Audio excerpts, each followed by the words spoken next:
We often chase motivation, that electric feeling that makes us believe we can conquer anything. But what happens when that spark fades? For many, it's the beginning of the end. That rush when a new idea hits. That spark that makes you believe this time it's different. But here's the truth. Motivation fades. And when it does, most people quit. Not because they're weak, but because they were chasing a feeling instead of building a habit. You're not broken. You've just been using the wrong fuel. We all crave that effortless victory, but the truth is, your most magnificent work will be built on days you wanted to quit. In the next few minutes, you're going to witness the moment a talented artist had to trade passion for practice. You'll see the unglamorous secret that separates the almost greats from the masters. Elara was a ceramicist of immense natural talent. Her hands seemed to breathe life into clay, but like many, she was a slave to inspiration. She'd start on magnificent, intricate sculptures, envisioning masterpieces. But the moment a complex curve wouldn't hold, or a glaze wouldn't settle just right, she'd get frustrated and push the pieces aside. Elara struggles with a delicate spire on her sculpture. It collapses. She lets out a groan of despair. She'd discard the piece, waiting for the next burst of creative fire. Her studio was a graveyard of abandoned dreams, her sales dwindling. Because of this, her shop began to crumble. She was so consumed with chasing the next big idea that she forgot the simple work that kept her business alive. Dust gathered on the counters. Her loyal customers drifted away, and the silence that filled the room grew louder than the sound of her shattering pots. A week later, Elara is gloomily staring at her unfinished work. An old man knocks on the door. An old man in his 70s with keen eyes enters. He carries a large, carefully wrapped object. He looks around the studio, his gaze lingering on Elara's discarded pieces. "Elara, isn't it?" the old man asked. "Your mother spoke highly of your hands. I have a challenge for you. This is the echo jar. The palace ceremonial urn crafted by the ancient Sky clan. It is the king's favorite relic. It's said to capture whispers of the past. For centuries, it's been incomplete. A hairline fracture, almost invisible, has silenced its echo. It made the king sad, and he's willing to reward whoever fixes it. No one has been able to truly repair it." He carefully unwraps a stunning, ancient clay urn. It's a masterpiece, but a tiny, almost imperceptible crack runs along its base. Its value is beyond measure. If you can make it resonate again, even if just a faint hum can come from it, you will be rewarded handsomely by the king. If not, well, no one else has. Elara's eyes light up. This is a real challenge, something to ignite her passion. "I'll do it, sir. I'll make it echo." "Good luck, young one." The old man slowly leaves. Elara works with intense, almost frenzied energy for the first few days. She studies the urn, meticulously mixing pigments, testing tiny applications of clay, trying different firing techniques. For the first few days, Elara was consumed. The thrill of the challenge, the ancient beauty of the echo jar, it all fueled her. She worked tirelessly, powered by the incredible electric feeling of motivation. But the echo jar was stubborn. The hairline fracture was almost imperceptible, yet it defied every attempt at repair. Hours bled into days, days into a week. The work became tedious. Microscopic examinations, endless testing of bonding agents, refiring small test pieces to match the ancient glaze. Elara leans back, utterly exhausted and defeated. Her hands are stained with clay, her shoulders slumped. The initial excitement has vanished. She glances at her father's old, dusty workbench in the corner. "This is impossible. It's just not working.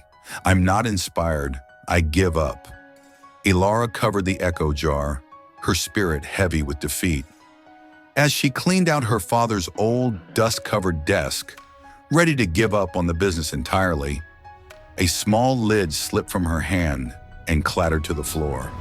She bent down to pick it up, and that's when she saw them, a stack of worn leather journals tucked in the shadows. Her father's work logs. She remembered his hands, always busy, always covered in clay, but rarely grandstanding. She expected entries about his eureka moments, his artistic epiphanies. Elara flips through the pages. They're not filled with poetic musings. Instead, she sees meticulous, mundane entries. Day 43. Wedged 50 pounds of stoneware. Experimented with Sager firing at cone 6. Slight warping. Elara's finger traces a paragraph on one of the older pages. Her father's familiar voice echoes in her mind. My daughter, remember this. The clay does not yield to inspiration alone. A potter who works only when she feels the muse's touch will create many beginnings, but finish few masterpieces. Elara looks from the journal to the echo jar, then to her own clay-stained hands. A profound understanding dawns on her face. Elara adopted a new rule. Every morning for exactly 4 hours, she would work on the echo jar. No matter how she felt, no matter how boring or insignificant the task, she showed up. This consistent, unwavering effort, this daily discipline, became her new fuel. Weeks turn into a month. Elara, focused, is applying a final, barely visible layer to the fracture. She then places the urn into a small, specialized kiln for a final, delicate, low-temperature firing. After a month of this quiet, persistent work, she finally isolated it. Elara takes the urn out of the kiln. It looks exactly the same, but her face holds a glimmer of hope. She holds the echo jar carefully, pressing her ear to the side. A faint, ethereal hum resonates from the urn. It's barely audible, but it's there. A low, gentle, reverberating sound. Elara closes her eyes, tears welling.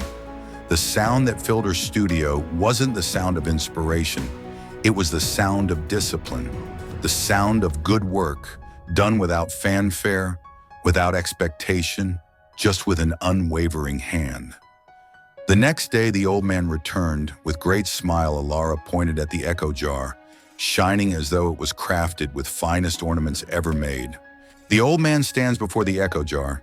He presses his ear to it, then nods slowly, a small smile gracing his lips. I can hear it, Elara. I hear a deep, quiet hum. It has found its voice again. You have done it. How did you do it? The old man asked. I just kept showing up, sir, even when I didn't want to, Elara said. The old man patted her shoulder, saying, that young one is the true mark of a master.